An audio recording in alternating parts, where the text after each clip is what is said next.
우리는 지난 시간 시편 제4구원의 마지막인 106편에서 인간의 반복되는 실패를 덮으시는 하나님의 신실한 용서를 목격하며 대장정을 마무리했습니다. 이제 우리는 시편의 가장 깊은 심장이자 성경 전체에서 가장 거대하고 웅장한 봉우리에 발을 내딛습니다. 바로 시편 제5구원의 서막을 알리는 시편 119편입니다. 176절이라는 압도적인 분량 때문에 많은 이들이 이 산을 오르다 중도에 포기하곤 하지만 사실 이 시편은 지루한 반복이 아닙니다. 그것은 정교하게 세공된 보석들이 가득 담긴 신성한 질서의 보석함입니다. 시편 119편의 가장 놀라운 특징은 그 구조적 완벽함에 있습니다. 시인은 히브리어 알파벳 22글자를 순서대로 사용하여 각 글자마다 8절씩 완벽하게 배치된 22개의 연을 구성했습니다. 이를 답관체라고 부릅니다. 첫 글자인 알레프로 시작하는 8, 9절부터 마지막 글자 탑으로 끝나는 9절까지 시인은 인간이 사용할 수 있는 모든 언어적 수단을 동원하여 하나님의 법을 노래합니다. 이것은 A부터 Z까지, 즉 내 삶의 시작부터 끝까지 내 존재의 모든 언어로 주의 법을 사랑하겠다는 절대적인 헌신의 고백입니다. 마치 사랑하는 이를 위해 가나다순으로 연애 편지를 쓰는 연인처럼 시인은 가장 정교한 질서 속에 가장 뜨거운 사랑을 담아냈습니다. 시인은 고백합니다. 내가 주께 죄를 범하지 아니하려 하여 주의 말씀을 내 마음에 두었나이다. 여기서 두었나이다에 해당하는 히브리어 짜파는 단순히 놓아둔다는 뜻이 아니라 보물로 여겨 소중히 감추어 보관하다라는 의미를 담고 있습니다. 하나님의 말씀은 단순히 머리로 읽고 지나가는 정보가 아닙니다. 그것은 어두운 성전 깊숙한 곳에 보관된 보석처럼 우리 영혼의 가장 은밀한 방에 세공되어 박혀 있어야 하는 보물입니다. 세상의 유혹과 시련이 몰아칠 때 우리를 지켜주는 것은 얄팍한 지식이 아니라 우리 내면의 보석함에 깊이 갈무리 된 하나님의 말씀인 것입니다. 시인은 176절 내내 지루함 없이 하나님의 말씀을 노래하기 위해 8가지의 다른 이름을 사용합니다. 율법, 증거, 법도, 율례, 계명, 규례, 말씀, 그리고 약속입니다. 이 8빛깔의 이름들은 하나님의 계시가 가진 다채로운 성격을 보여줍니다. 말씀은 때로 우리 삶의 방향을 잡아주는 나침반이 되고 때로는 우리의 굽은 길을 교정하는 재판관의 방망이가 되며 때로는 지친 영혼을 달래는 감미로운 약속이 됩니다. 이 8가지 보석이 서로의 빛을 반사하며 우리 삶이라는 무대를 찬란하게 비추는 것입니다. 우리가 가장 잘 아는 고백인 주의 말씀은 내 발의 등이요 내 길의 빛이니이다라는 구절은 이 여정의 핵심입니다. 당시 고대 근동의 밤길은 한치 앞을 알 수 없는 칠흑 같은 어둠이었습니다. 그때 필요한 것은 멀리 산 정상이나 미래를 비추는 거대한 서치라이트가 아니었습니다. 바로 내가 당장 디뎌야 할 한 걸음, 발밑을 겨우 비추는 작은 등불이었습니다. 말씀은 우리에게 10년 뒤의 청사진을 한꺼번에 보여주지 않습니다. 대신 오늘 내가 정직해야 할 한 걸음, 오늘 내가 용서해야 할 그 한 사람을 비추며 우리가 실족하지 않게 인도합니다. 찰나를 사는 인간이 영원의 길을 걷는 유일한 방법은 이 세밀한 등불이 빛을 따라 한 걸음씩 순종하며 나아가는 것뿐입니다. 위대한 설교자 찰스 스펄전은 시편 119편을 두고 이렇게 찬탄했습니다. 시편 119편은 별들이 가득한 하늘과 같으며 매절은 은하수처럼 영롱하게 빛난다. 그 방대함은 결코 지루함이 아니라 하나님의 법이 가진 무한한 부요함을 증명하는 것이다.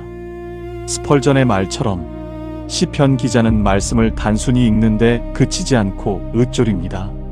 이는 소가 여물을 되새김질하듯 말씀의 진액이 내 영혼의 피 속에 스며들 때까지 반복해서 씹는 행위입니다. 이 묵상을 통해 우리는 노인보다 명철해지며 원수보다 지혜로워집니다. 세상의 지식은 유통기한이 있지만 말씀의 지혜는 영원하기 때문입니다. 이제 우리는 이 언어의 에베레스트를 본격적으로 등반하려 합니다. 시작 영상에서 우리는 이 산의 거대한 구조와 그 속에 담긴 시인의 뜨거운 첫사랑을 보았습니다. 이어지는 영상에서는 이 보석함 속에 담긴 구체적인 보석들, 즉 각 알파벳 연마다 담긴 시인의 절절한 기도와 고난 속에서 꽃 피운 찬양들을 하나씩 꺼내어 확인해 보겠습니다. 말씀의 보석함이 열리는 소리에 귀를 기울여 보십시오. 우리가 앞선 블록에서 시편 119편의 웅장한 구조와 그 설계의 완벽함을 보았다면 이제 우리는 그 설계도 안으로 직접 걸어 들어가 시인이 마주했던 처절한 현실의 밑바닥을 마주해야 합니다. 하나님의 말씀은 상아탑 속의 신학자가 쓴 정제된 논문이 아닙니다. 그것은 고난의 진흙탕 속에서, 배신의 칼날 앞에서, 그리고 죽음의 그림자가 드리워진 병상 위에서 기록된 생존의 기록입니다. 시인은 고백합니다. 내 영혼이 진토에 붙었사오니 주의 말씀대로 나를 살아나게 하소서. 여기서 진토에 붙었다는 표현은 단순히 우울하다는 뜻이 아닙니다. 그것은 히브리어로 죽음의 문턱, 즉 먼지와 하나가 될 정도로 완전히 파괴된 인간의 상태를 의미합니다. 시편 90편에서 우리가 보았던 그 티끌로 돌아가기 직전의 절망입니다. 그런데 놀라운 것은 시인이 이 절망의 밑바닥에서 내뱉는 첫 마디가 자아 성찰이 아니라 주의 말씀이라는 점입니다. 가장 낮은 곳에 처했을 때 인간은 비로소 땅의 소리가 아닌 하늘의 음성에 주파수를 맞춥니다. 먼지에 붙은 영혼을 다시 일으켜 세우는 유일한 지렛대는 오직 하나님의 약속뿐임을 시인은 몸소 증명하고 있습니다. 시편 119편의 중반부에서 시인은 인생의 가장 깊은 역설을 노래합니다. 고난당한 것이 내게 유익이라 이로 말미암아 내가 주의 율례들을 배우게 되었나이다. 위대한 설교자 찰스 스펄전은 이 대목을 두고 하나님은 고난이라는 가혹한 교사를 통해 우리에게 말씀이라는 고귀한 교과서를 읽히신다고 평했습니다. 우리가 평안할 때는 말씀이 귀로 들리지만 고난의 밤에는 말씀이 가슴에 새겨집니다. 시인은 고난을 당하기 전에는 그릇 행하였으나 이제는 주의 말씀을 지키게 되었다고 고백합니다. 고난은 우리 삶의 불순물을 태워버리고 오직 하나님의 법이라는 순금만을 남기는 정금 과정입니다. 세상은 끊임없이 변합니다. 권력은 무너지고 유행은 바뀌며 우리 자신의 감정조차 아침 저녁으로 출렁입니다. 그러나 시인은 우주적인 안도감을 선포합니다. 여호와여 주의 말씀은 영원히 하늘에 굳게 섰사오며 주의 성실하심은 대대에 이르나이다. 땅 위의 모든 것은 한계가 있습니다. 시인은 내가 보니 모든 완전한 것에 다 끝이 있다고 말합니다. 세상의 법도 지혜도 도덕도 결국은 한계점에 도달합니다. 그러나 주의 계명은 심히 넓어 그 끝을 알 수 없습니다. 우리의 인생이 흔들리는 것은 우리가 발을 딛고 있는 이 땅이 흔들리기 때문입니다. 그때 우리가 붙잡아야 할 것은 땅에 박힌 말뚝이 아니라 하늘에 고정된 하나님의 말씀이라는 닻입니다. 이제 시선은 고통에서 사랑으로 바뀝니다. 내가 주의 법을 어찌 그리 사랑하는지요. 내가 그것을 종일 작은 소리로 읊조리나이다. 시인에게 말씀은 지켜야 할 의무를 넘어선 미식의 경험입니다. 주의 말씀의 맛이 내게 어찌 그리 단지요. 내 입의 꿀보다 더 다니이다. 20세기 신학자 칼 바르트는 말씀의 맛에 대해 말씀을 읽는 것은 하나님의 심장 소리를 듣는 것과 같다고 했습니다. 설탕의 단맛은 혀를 자극하지만 말씀의 단맛은 영혼의 허기를 채웁니다. 원수보다 나를 지혜롭게 하고 스승보다 명철하게 하는 그 신비로운 지혜는 지적인 탐구가 아니라 사랑하는 마음으로 말씀을 먹는 자에게만 허락되는 선물입니다. 주의 말씀은 내 발의 등이요 내 길의 빛이니이다. 이 고백은 이제 단순한 구호를 넘어 시인의 삶 그 자체가 되었습니다. 칠흑 같은 어둠 속에서 등불을 든 자는 결코 두려워하지 않습니다. 비록 한 걸음 앞밖에 보이지 않을지라도 그 한 걸음을 인도하시는 하나님의 손길을 신뢰하기 때문입니다. 이제 우리는 다음 블록에서 이 빛을 따라 더 험난한 적들의 공격과 박해 속에서도 어떻게 시인이 노래를 멈추지 않았는지 그 치열한 영적 전쟁의 현장으로 들어가 보겠습니다. 말씀의 등불을 더 높이 드십시오. 우리는 지금 시편 119편이라는 거대한 영적 산맥의 가장 험준한 능선을 지나고 있습니다. 하나님의 말씀은 평온한 서재에서 읽히는 고전이 아니라 삶과 죽음이 교차하는 전장 한복판에서 휘두르는 날카로운 성령의 검입니다. 시인은 지금 사방이 적으로 둘러싸인 고립무원의 상태, 특히 권력을 가진 자들의 부당한 박해라는 거대한 어둠 속에 서 있습니다.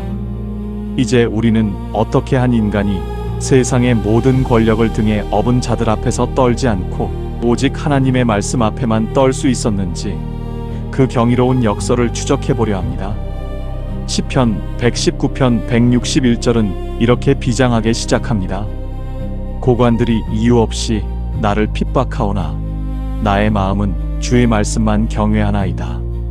여기에서 말하는 고관들, 즉 히브리어 사림은 법을 집행하고 생사여탈 구원을 쥐고 있는 지상의 실질적인 권력자들입니다.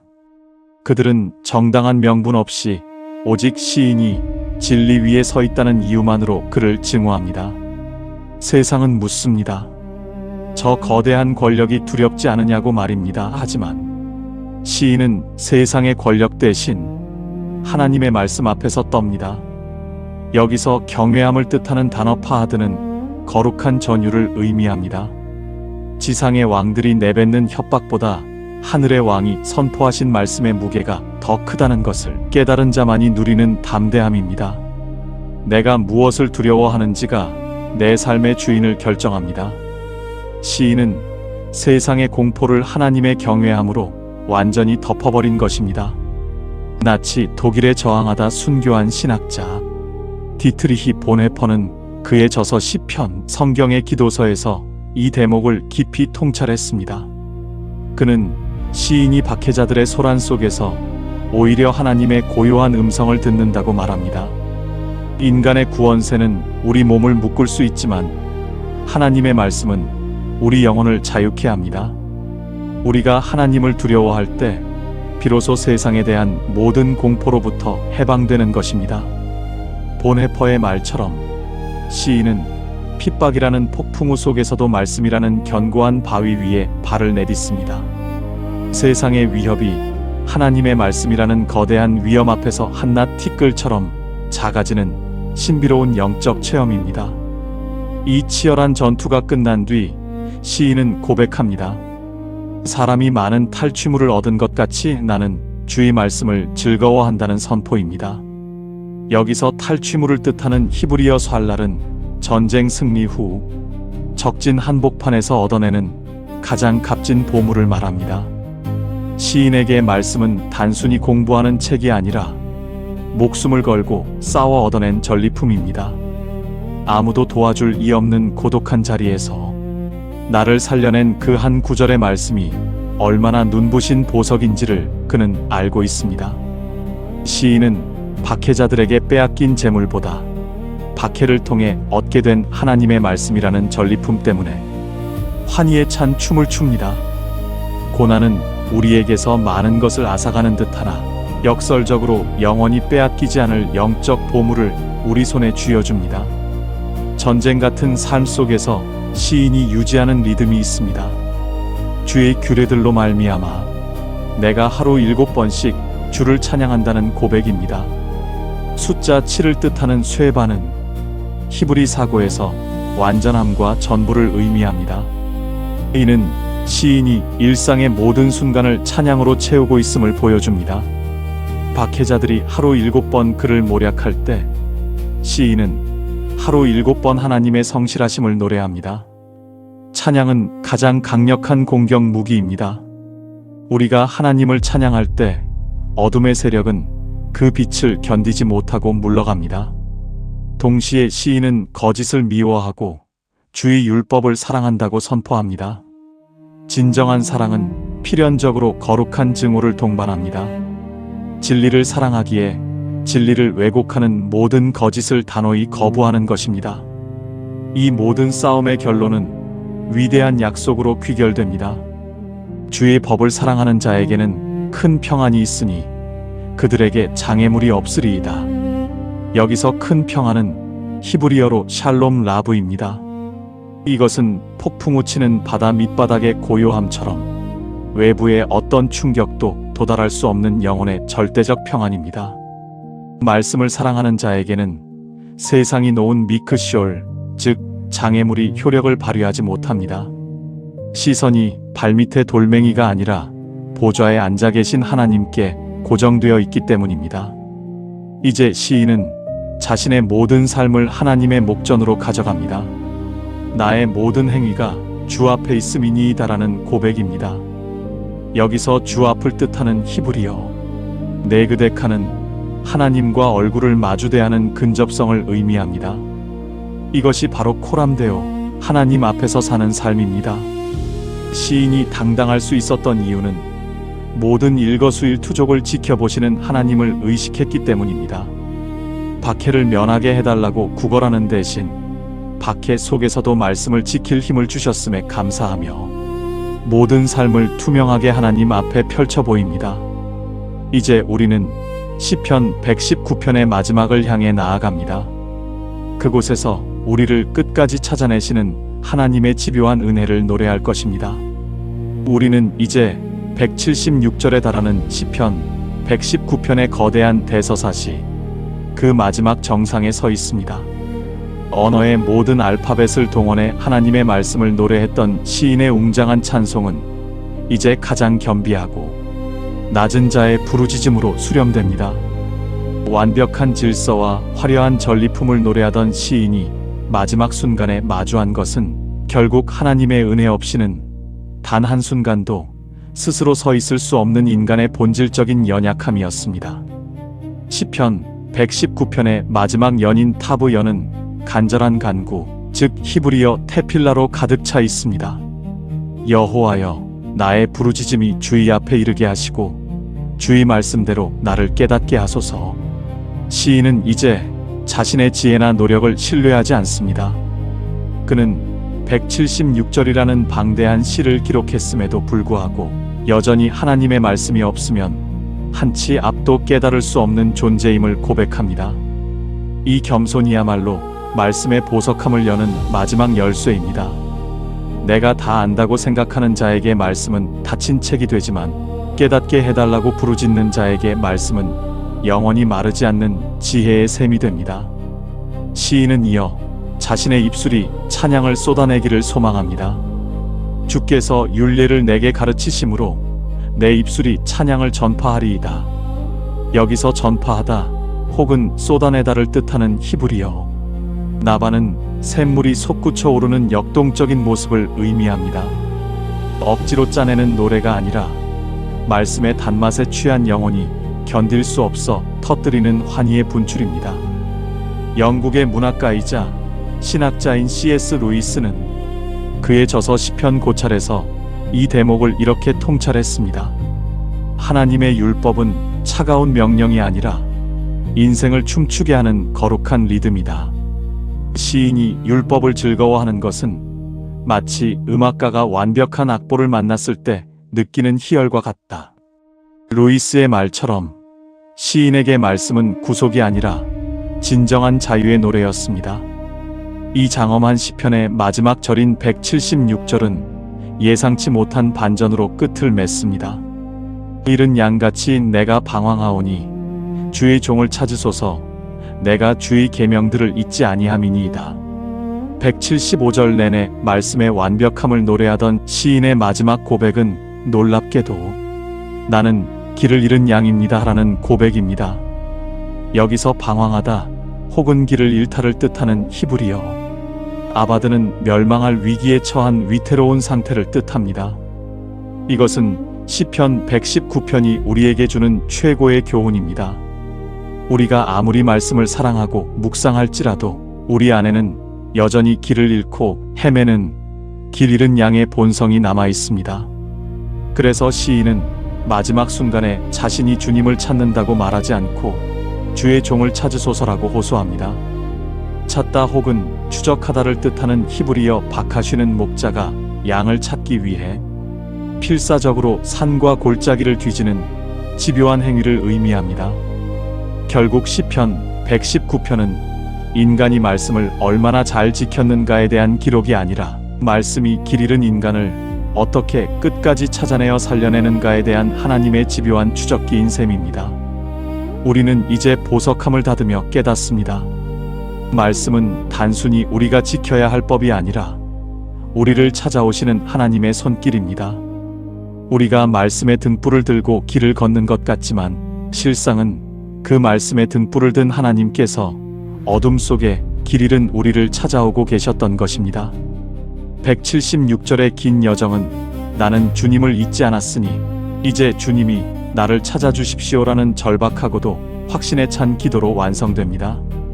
티끌 같은 인생이 보석처럼 빛나는 유일한 이유는 영원하신 하나님께서 그 티끌을 잊지 않고 찾아내어 품어주시기 때문입니다. 시편 제9부 말씀의 에베레스트를 넘은 여러분의 심령 위에 이 찾아내시는 은혜가 가득하기를 소망합니다. 세상의 박해와 고난이 우리를 진토에 밀어넣을지라도 우리를 향한 하나님의 바카쉬, 그 집요한 사랑의 추격은 결코 멈추지 않을 것입니다. 이제 그 사랑의 음성에 응답하며 우리 인생의 보석함 속에 그분의 말씀을 영원히 간직하십시오. 영원한 지혜의 근원이시며 말씀으로 온 땅을 다스리시는 하나님 아버지, 시편 119편의 장엄한 산맥을 넘으며 주의 법이 가진 무한한 부요함을 맛보게 하시니 감사합니다. 언어의 모든 조각을 모아 주의 말씀을 노래하려 했으나 그 방대한 찬양의 끝에서 우리가 마주한 것은 여전히 길을 잃고 헤매는 우리의 연약한 본성이었습니다. 주님, 우리는 때로 잃어버린 양처럼 방황하며 진토에 붙어 신음하오나 우리를 결코 포기하지 않으시는 주의 신실한 추격을 신뢰합니다. 칠흑 같은 어둠 속에서도 끝내 우리를 찾아내시는 주의 집요한 은혜, 바카쉬가 우리 삶의 유일한 소망임을 고백합니다. 우리 마음의 보석함에 주의 계명을 깊이 새겨주시옵소서. 세상의 거센 박해와 유혹 앞에서도 흔들리지 않는 큰 평안, 샬롬 라브를 우리 영혼에 허락하여 주시옵소서. 오늘 우리가 딛는 한 걸음이 오직 주의 등불 아래 있게 하시고 우리 입술에서 터져나오는 찬양이 영원한 샘물처럼 멈추지 않게 하옵소서. 우리를 죽음의 골짜기에서 건져내어 생명의 길로 인도하시는 선한 목자 예수 그리스도의 이름으로 간절히 기도드립니다. 아멘. 시편 제9부 말씀의 보석한 편을 함께 해주셔서 감사합니다. 오늘 이 영상이 은혜가 되셨다면 구독과 좋아요로 마음을 나누어 주십시오. 여러분의 작은 응원이 말씀의 여정을 이어가는 큰 힘이 됩니다. 저는 다음 시간 시편 제10부 대망의 결론을 향한 여정으로 다시 찾아뵙겠습니다. 평안하십시오.